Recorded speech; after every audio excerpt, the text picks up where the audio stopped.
RCB ने 18 साल का इंतजार किया अपना पहला आईपीएल ट्रॉफी जीतने के लिए। और जब हम आरसीबी की बात करते हैं तो हर बार यही सुनने को मिलता है कि इनका तो हर साल इशारा कप नमदे होता है, लेकिन अब नमदे से नमदू हो चुका है। इस बार आईपीएल 2026 के लिए आरसीबी किन किन प्लेयर्स को करने वाली है रिटेन, किन किन प्लेयर्स को करेगी टीम से रिलीज यानी कि बाहर।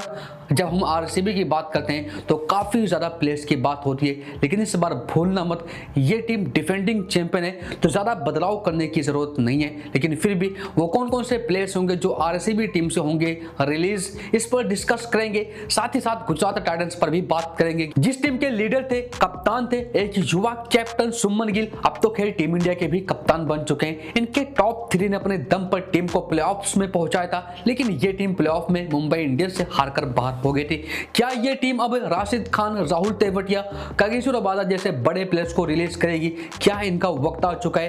क्या ये टीम वाशिंगटन सुंदर को जाने देगी टीम से?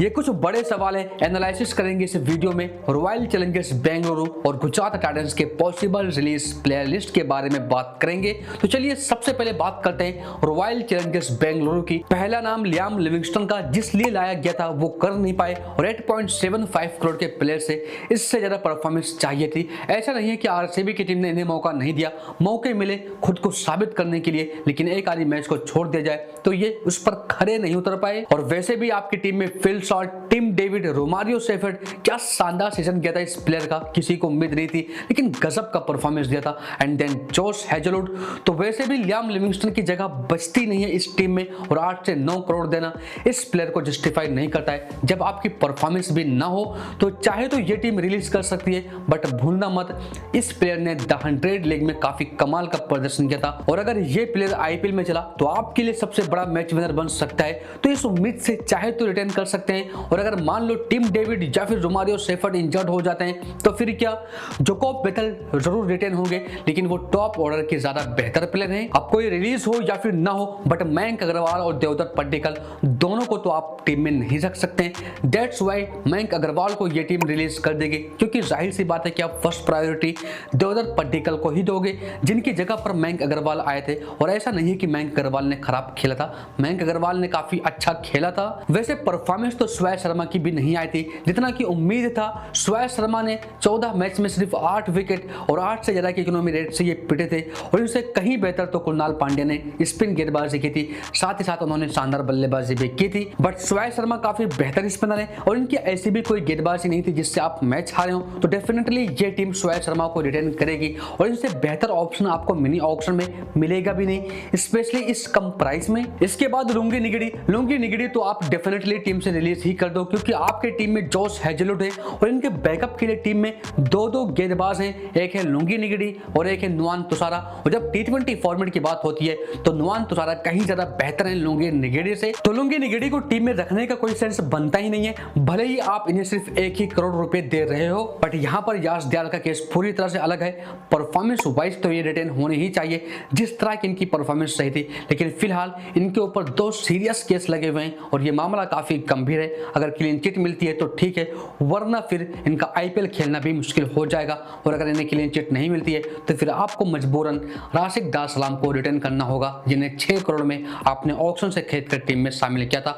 परफॉर्मेंस उस तरह नहीं आई थी, लेकिन फिर भी आपको टीम में रखना ही होगा अगर याश दयाल नहीं आते हैं। अब अगर याश दयाल को क्लीन चिट मिल जाती है तो फिर राशिद दार सलाम को रिलीज कर दो, इन्हें ऑक्शन से रिबाई करने का सोचो, लेकिन कम प्राइस में।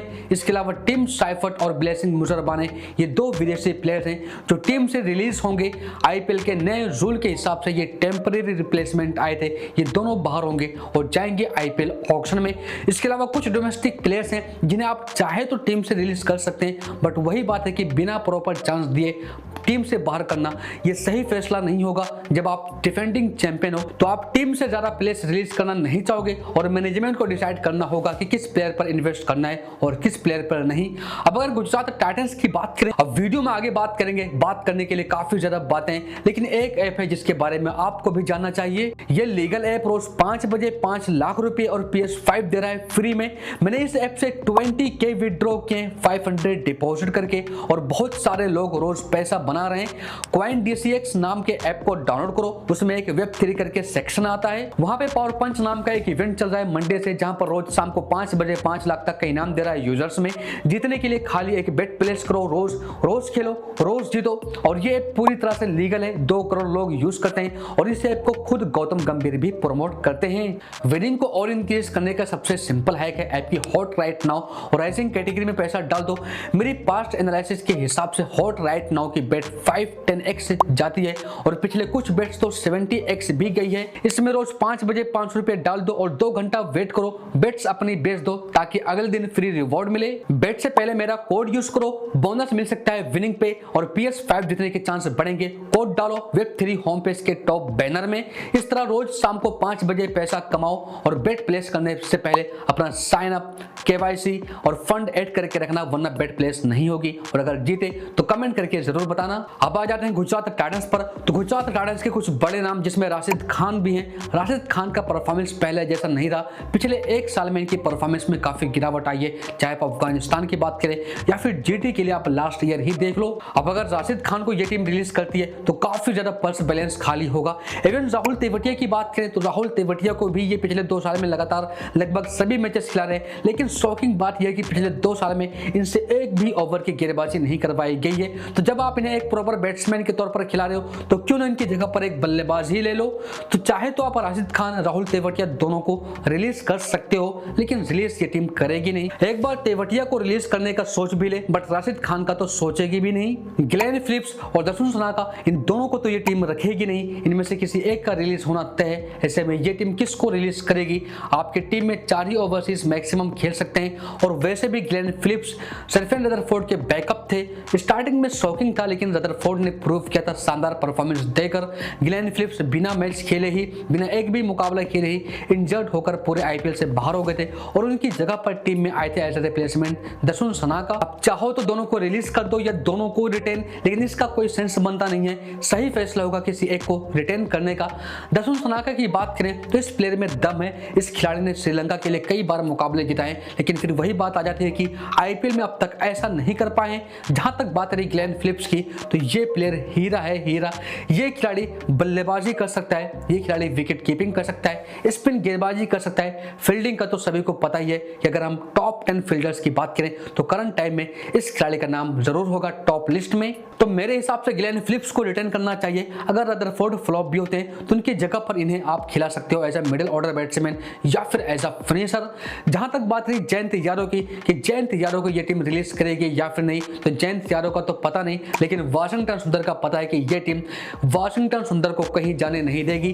चेन्नई सुपर किंग्स ने एक बार नहीं बल्कि 2-2 बार अप्रोच किया GT को वाशिंगटन सुंदर को ट्रेड करने के लिए। अब सभी को पता है कि वाशिंगटन सुंदर पावर प्ले में अच्छी खासी स्पिन गेंदबाजी करा सकते हैं, मिडिल्स को ओवर में अच्छी गेंदबाजी करवा सकते हैं, यहां तक कि बल्लेबाजी भी एक प्रॉपर बल्लेबाज की तरह कर सकते हैं। अब जहां तक बात रही जयंत यादव की, तो जयंत यादव को रिलीज कर देना चाहिए। इस टीम में बतेरे स्पिनर हैं, यहां तक कि आप राहुल तेवतिया से भी स्पिन गेंदबाजी नहीं करवा रहे हो, तो आप सोच सकते हो कि इस टीम में गेंदबाजों की कमी नहीं है, स्पेशली स्पिनर्स की। एक नाम कंफर्म है करीम जन्नत का, जो टीम से रिलीज होंगे, इनको रिलीज भी होना चाहिए। मात्र 75 लाख रुपए लेते हैं, ज्यादा प्राइस तो नहीं है, लेकिन इस तरह के ऑलराउंडर इवन इससे बेटर ऑप्शन आपको मिल जाएंगे IPL ऑक्शन में। लास्ट ईयर इन्होंने एक ही ओवर की गेंदबाजी करवाई थी, 30 रन लुटाए थे। और वैसे भी अब तो इंपैक्ट प्लेयर का जमाना है, इस तरह के ऑलराउंडर को आपको ज्यादा जरूरत नहीं पड़ती है। लेकिन क्या ये टीम कागिसो रबादा को टीम से रिलीज करेगी? रिलीज तो जेराल्ड कोर्सिया भी होने चाहिए। दोनों ही टॉप क्वालिटी के गेंदबाज माने जाते हैं, लेकिन लास्ट ईयर दोनों की परफॉर्मेंस नहीं आई थी।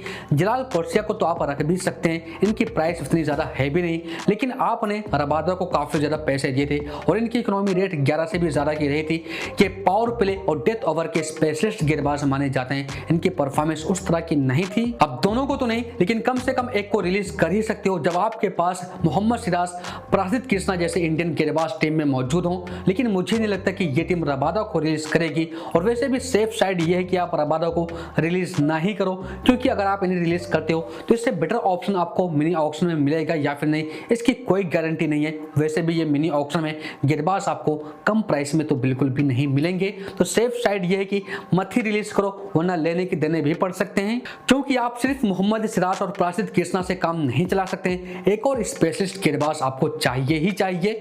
जहां तक बात रही ईशांत शर्मा की, तो लास्ट ईयर काफी महंगे साबित हुए थे। नाम बड़ा है, प्लेयर बड़ा है, इसमें कोई शक नहीं है, लेकिन थोड़ी सी एज भी ज्यादा हो गई है। और लास्ट ईयर हमने देखा भी था कि जिस तरह ये गेंदबाजी करवा रहे थे, back to back over over डालने में दिक्कत आ रही थी, वो थकान देखने को मिल रहा था। तो आप चाहे तो ईशांत शर्मा को टीम में रख लो एज अ मेंटोर, लेकिन सेंस यही बनता है कि टीम से इन्हें रिलीज कर दो और इन्वेस्ट करो किसी यंगस्टर पर।